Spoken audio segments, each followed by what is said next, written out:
today is November 2. So late ako nakapagdilig ng halaman because of the activities regarding pag-celebrate natin ng anong tawag dito? Tingkalalag sa tawag pa namin. So unsa? Naa? Dako? Manha ko. Kung naon ako sa ibutang ning host. So puntahan ko yung anak ko. Nagtawag siya sa akin, nakakuha daw siya ng malaking eggplant kasi na-harvest siya. Kasi may na-discover sila na pagluluto ng eggplant na nakakalain or nakakaiba ang pagluto ng eggplant. So tigil muna ako sa pagbubo. Puntahan ko siya. So daan muna tayo dito. Dito yung last Picos na triple trunk binilagay ko. Then meron ni arrange ng asawa ko. So sa tingin ko naging maganda naman siya ng kaunti. So ito yung mga paborito niya na halaman, which is mga aglonema, yung mga pula. Magandang tignan yung mga pula. Then sa likuran, yung aking mini forest na maliit na bonsai. So punta na ako saan yung sinasabi ng anak ko. Nandiyan yung anak ko na mimitas. Asa man ng dako? Ito pala. So ito pala nakuha niyang sobrang laki.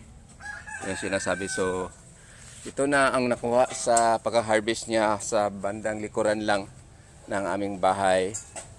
So ang sabi niya sa akin is daw niya linalaglag lang din ng sobra ng tanda kasi sobrang dami nito. Then ako bala ko sana, I think is yung iba siguro mga 3 days from now o 4 days from now ko na lang ito i-pull out or para ma-reduce yung dami kasi hindi namin makayang kainin itong lahat.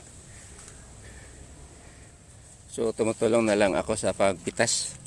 Kaya yung iba nadyan na sa lupa like this one. So yan. So may nakita ako dito, malaki sana, lisod kong hawid. Malaki pero may butas. Nawa ni Miss. Kita. Ito. Kita mo yung butas. Ala Miss. So hindi makita sa camera sa mani. So may butas, so tapon na lang to. Basta agoy. Ito naman na down siya sa lupa, so kinagat ng insekto. So dami ng tinatapon. About this one. So ito okay pa ito. Itong mahirap mag-harvest. Tapos hawak pa tayo ng camera. Apa? Wala na. Nagkaning may bangag ani ron. Mga daot ba? Kung milabay ng mga pangag, lapo na guro tugtan. Machik pa na to. Ano pa ni ko?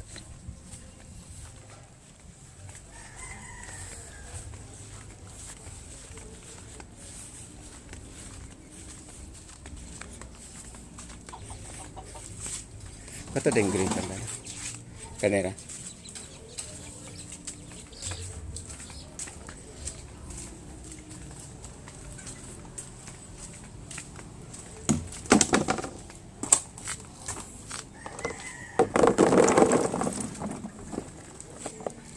So ganyan kadami ang eggplant. Punta na naman siya sa bandang likuran ng bahay. So pasilip ko. Diyan na portion. Ang dami kaya lang nakasagyad na sa ground. So posibleng kinakain na yan ng mga insekto. So daming bunga dito. So gawin ko dito, i-off na itong camera ko. Tapos tulungan ko itong anak ko sa pag-harvest itong mga eggplant na napakadami ito sa ilalim.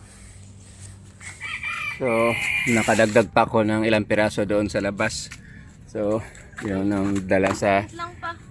Video. Dala sa anak ko. So itong harvest, pang 7 harvest namin is dalawa ng palanggana ang nakuha. So the more na mas marami ito, kaya lang ang dami ding reject. So tinatapon na lang namin doon yung mga reject, tapos nangangati yung anak ko. Naadyo So ayan, nagsimula na nagbahig o gapili yung may mga reject, tinatapon, tapos tinignan niya sa loob kung anong problema. So for this afternoon, harvest namin yan, ang dami na.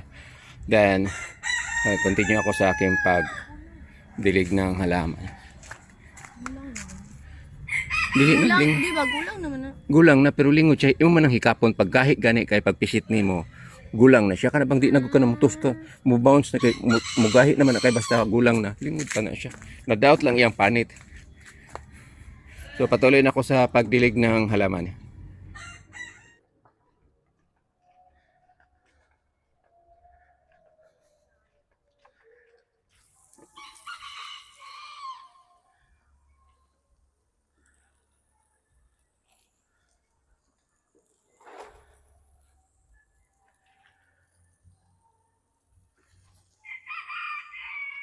So for this afternoon, ito lang masishare ko sa inyo about sa aking pag-alaga ng aming mga bonsai dito sa aking maliit na bonsai garden at saka yung pang-pitong harvest namin sa aming eggplant.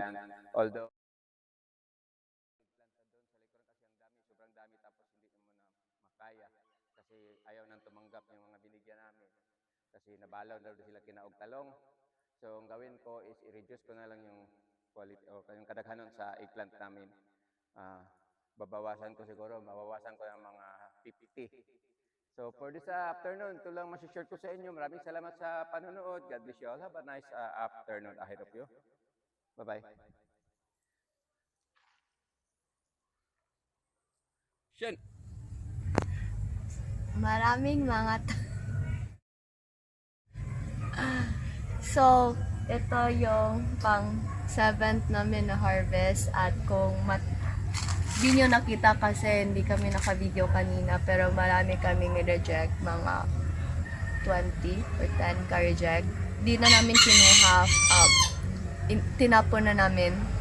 So, baka epekto sa bagyo kasi kasi after nung ilang days galing sa vlog namin, nagsabi ako ng ilang days ng pag-ulan, after nun malakas na hangin, tapos after nun 2 days pa ata na malakas yung hangin, so hindi namin napatayo agad yung mga talong. So yung iba yung mga talong naka-hit na sa ground, so maraming kagat. So ayun, baka reason lang naman, conclusion lang namin na baka dahil sa bagyo, sa malakas na hangin tsaka ulan, ganyan yung epekto. So, hopefully maayos to namin. Kasi sabi ni Papa kukuntian niya, so baka kung kumunti na, makaya na namin na maasikaso. Kasi 200 ata yung talong nasa bahay ngayon, nasa ground namin. So that's it for today. Hapon na, and I will ibibigay ko to sa nanghingi. So yeah, that's all. Bye bye. Have a nice afternoon. God bless.